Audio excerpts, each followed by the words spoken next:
guys, welcome to this channel and thank you for checking out this video. In this video I will be explaining the large group shield booster fit on the T8 interceptors we used on our roam from my last video. If you haven't seen it, you can click the link on screen to watch it. It was great fun.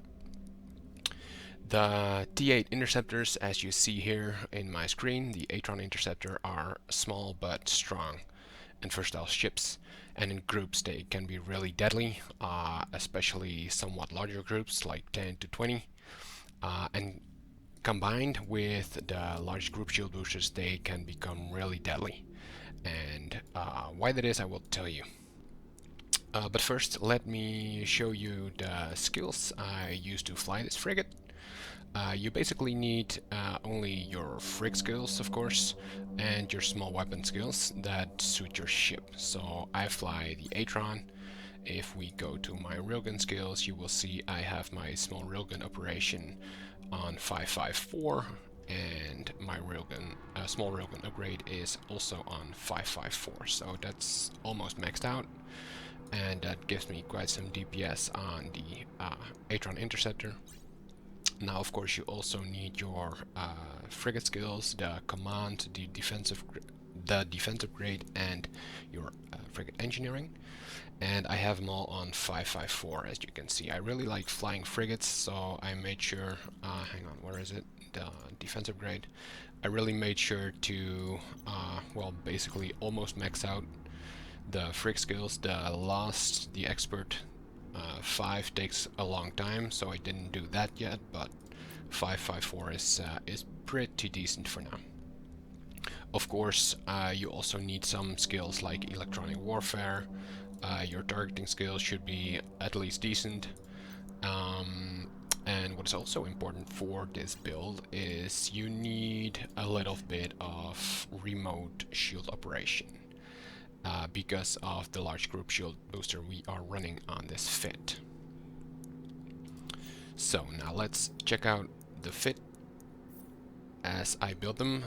For my alliance I build, let's call it a doctrine, for all the interceptors, the Atron, the Condor, the Executioner, and the Slasher. They are all fitted the exact same way. Only not the guns or the weapons, of course. I mean, they use different weapon times. On the Atron, I have fitted the small snub-nose railgun, the short-range railgun. I didn't choose the dead space because, well, I wanted to keep the builds as cheap as possible, so they are accessible by everyone in the alliance, and they are not really hard to replace if you lose them. I mean, if you go PvP, it's always a possibility to lose your ship, and as we are not all billionaires, well, we just wanted to keep the ship low cost and easy to replace. So the Quaff, small snub-nosed, not the dead space type. Basically the only really expensive module on this fit you will see now in the mid slots, it is the large group shield booster we run. This is what the build is all about. The large group shield booster has an optimal range of 24 kilometers, and with the bonus it does 412 shield boost. So that's quite a lot for a frig. I mean, let's see how much shield hit points my frig has. It's 1426. So it basically, one of these cycles reps almost a third of my entire hit points. So that's quite a lot. And because they run on plasmoids or other fuel, they don't take cap, so you can pretty much keep running it. So yeah, that's the great thing about these builds. For the rest, in the mids, you will see here a Scram and a Newt. What we do when we leave with a fleet like this, with a fleet of the T8 interceptors, we mix up the E-war a little bit. So a couple of guys take some scrams, a couple of guys take some warp disruptors, a couple of guys also have webs, some guys have newts, and usually one or two also have tracking disruptors. So we try to mix up the E-war a little bit, and yeah, that really helps on flying in a fleet like this. For the low slots, I chose the MK7 small micro warp drive just because it's cheap. The small micro warp drives, when the meta goes up, the price goes up significantly. I wanted to keep them cheap, so I just did the MK version. It works well enough. It gets you where you need to be, so that's basically enough. Also here we fitted a basic damage control, which gives you survivability.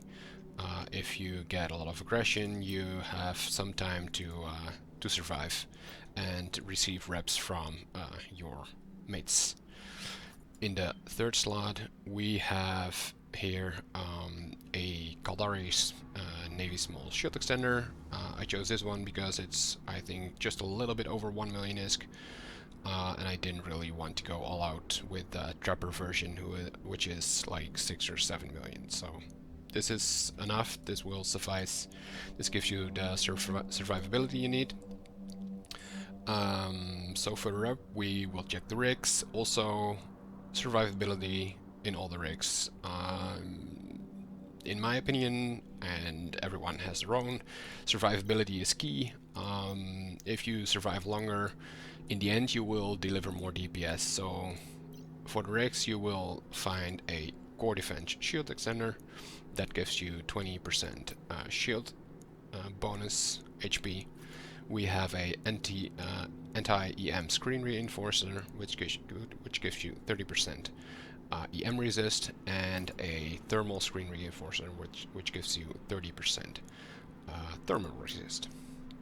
So yeah, that's the reason why I build it like this, is to have as much survivability as you can. I mean, the ships deals quite some DPS anyway, especially in a large fleet or somewhat large fleet, 10 or 20 of these. I mean, if you have 10 of these and they do about an average of 160, 170 DPS ish, then you will be at 1600, 1700 DPS. It's enough to take down, well, basically every ship, unless it's a battleship, quite fast. Even battle cruisers go down pretty fast. So then we have our mechanical rig slots.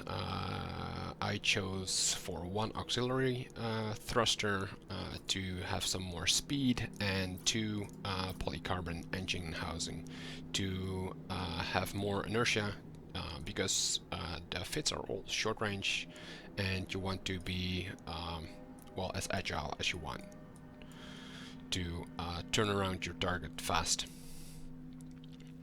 So yeah, this is the fit we use. Yeah, we had great fun with it. I would really suggest you guys try it as well. Try it with your corp mates, your alliance mates. We had a couple of roams with this ship now, and it has been great fun. The speed of these frigs is awesome. You can go in and out so fast. You can surprise big groups in systems and get out before they know what's going on. So that's really fun. And with these group shield boosters, they just become really strong. They rep a lot. One thing that is important to know is that the group shield boosters only work on your squad mates. So if you run a fleet of 10, they should be all in one squad, so everyone gets the reps from the shield boosters.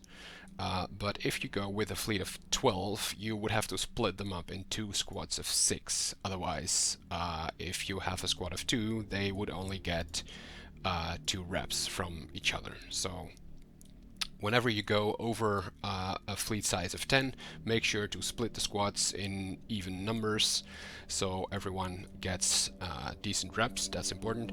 And also make sure your FC is in squad 1 as a squad commander, and make someone who is not actually coming on the roam, make him FC, or a cloaky scout or something. Make a cloaky scout FC. Because he doesn't need reps, and your actual FC, who will be coming with you, does need reps. So make sure your FC is in a squad and not in the actual FC position. Right, let me know what you think, guys, on these builds. Try them out. Of course, also let me know if you tried them yourself. What are your thoughts on the build? If you have any comments, you can leave them in the comment section below. Thank you for watching, and I hope to see you guys next time. Cheers!